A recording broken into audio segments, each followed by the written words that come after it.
Hey, this is Alex from Graysand. Forming up and pouring a concrete slab is one of the best ways to save some money and have fun in the dirt on a DIY project. It's not super complicated, but it does require some hard work. My main advice for this video is to make sure the formwork is strong, straight, level and square. And to take the pressure off, it is helpful to get in a professional to help with the concrete pour to screed and finish the concrete, as this is the part of the job where the pressure is on to get the concrete in and finished before it sets. I hope this video helps anyone who's forming up and pouring their own concrete slab. To get started, I set out the position of the slab on the ground. I then need 3 to 4 pegs hammered in each corner, roughly a metre out from the 4 corners of the slab.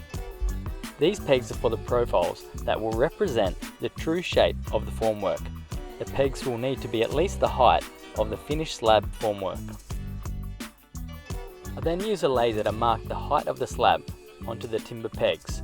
I screw timbers from peg to peg at the level height. These pegs are now level profiles to set up accurate string lines from that we'll use to build the formwork. Once the profiles are set up to the correct height, I run the first string line at the required distance parallel from the boundary. I'm able to run the next string line square from the first line using the 3-4-5 method. I mark increments of 3 down one line from the internal corner, then increments of 4 down the other squared line from the internal corner. For these two string lines to be set up square to one another, I need an increment of 5 to be measured between the first two marks. Once the first two lines are set out square, all other lines can be measured parallel to set out the slab shape. In this case, I'm just forming up a simple rectangle shape. And to double check the rectangle is square, we measure the diagonals between each corner. The measurements will be equal if the set out is square. As a slab position is located on sloping ground, I need to create raked formwork shutters by measuring the distance from the string lines to the ground level. Rip down the flooring sheets at the required height and then nail framing timber to the back of the chipboard.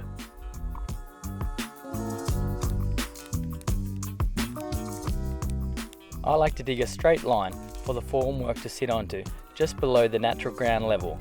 This will stop any concrete from spilling out from under the form boards in the pour and help achieve a nice concrete finish on the edges. Once that first form board is in place, it's a pretty easy process, just following the string lines around the perimeter of the slab, making and installing the formwork to the profile heights.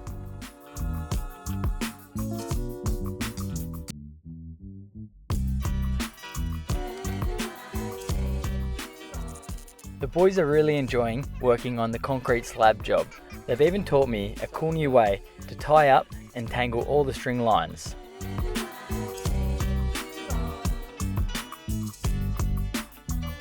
Each shutter I make, I allow the framing timber to run past the flooring a few hundred millimeters where the next one's going to join on.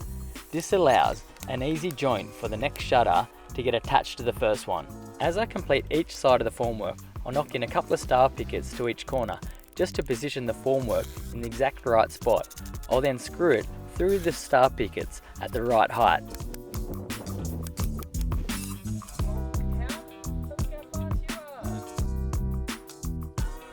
This last corner's just going to get temporarily screwed together, so I'm going to have to remove it when I barrow in all the blue metal to lift the slab up to height. Now that the perimeter form boards are in place and secured to the correct height and position, I can run string lines along the length of each face to help brace and straighten the form boards. Each side of the formwork needs to be reinforced to be strong enough to withstand the weight and pressure of the concrete that it's going to be holding. So basically, the higher the formwork, the more weight and pressure the formwork shutters are going to need to withstand. To brace and straighten the high sides of the formwork, I hit in a star picket every 800mm or so and screw it to the formwork ledger. I also add a ground ledger that connects to the ground with star pickets. From the ground ledger, I add bracing struts that go back to the shutters at around 45 degrees. I use these braces to push or pull the formwork straight to the string line, and once they're in, I know the formwork isn't going to move.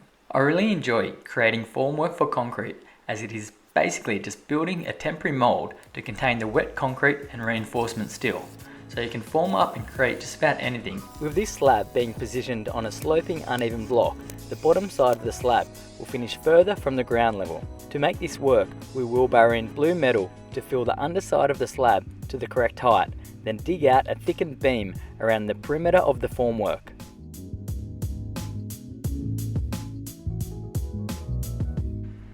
Once we've finished wheelbarrowing all the blue metal into the slab area, I can finish off the last corner and side of the formwork.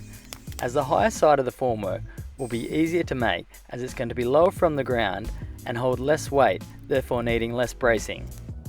Once all the formwork has been finished, and I'm happy with how straight it is and also content that it's going to hold the weight of the concrete, I'm going to dig out a perimeter beam around the edge of the concrete slab, then spread out the blue metal to be roughly 130mm from the top of the formwork. I'll then run string lines from one side to the slab to another. This will help me to measure down to get the slab thickness perfect. Once I've spread out the blue metal evenly around the underside of the slab, I compact it all down and then dig out the drop edge beams around the perimeter of the slab.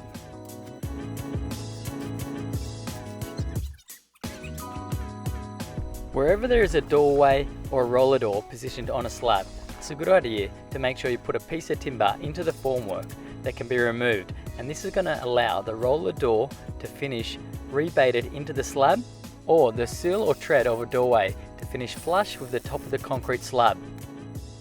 The next step is to install a moisture barrier over the groundwork to prevent any moisture from raising into the slab from the ground. I overlap the plastic and then duct tape the joints together. Once the moisture barrier has been installed on top of the blue metal, it's time to add the trench mesh and reinforcement steel into the formwork. Concrete and steel, when combined, form reinforced concrete, one of the strongest materials in construction. Concrete's great at handling heavy pressure, while steel's perfect for resisting tension.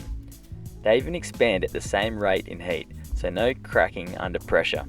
And that rough steel surface, it grabs onto the concrete like glue, making a super strong, long-lasting combo. Good running. We've finished all the preparation, now we're ready to pour the concrete.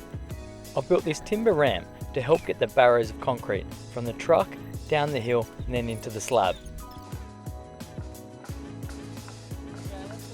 So it's now time for the fun part of the project, pouring the concrete. The plan is to have one professional concreter to finish and screed, and another 4 of us running wheelbarrows from the truck down into the formwork.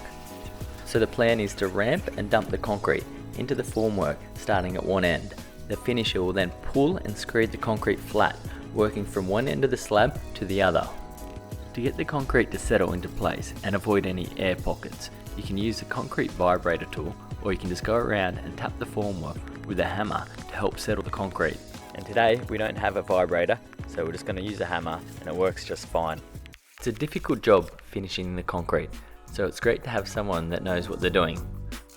If the concrete goes off before it's finished, it could be a disaster, as I've had concrete go off really fast when the concrete supplier has given us a really hot mix, and in summer it gets really stressful if the concrete's going off and you haven't finished it properly. But in this pour, we're having the opposite issue, where we are pouring late in the afternoon of a cool autumn day. But hopefully this is all going to happen before nightfall. The next step in the process is to pass a bull float over the surface to smooth out any imperfections and push down aggregate. This is going to help with the water evaporation also. Next, we hit all the edges of the slab with an edging trowel. Running this tool along the edges of the slab prevent any chipping and round off any sharp edges on the sides of the slab.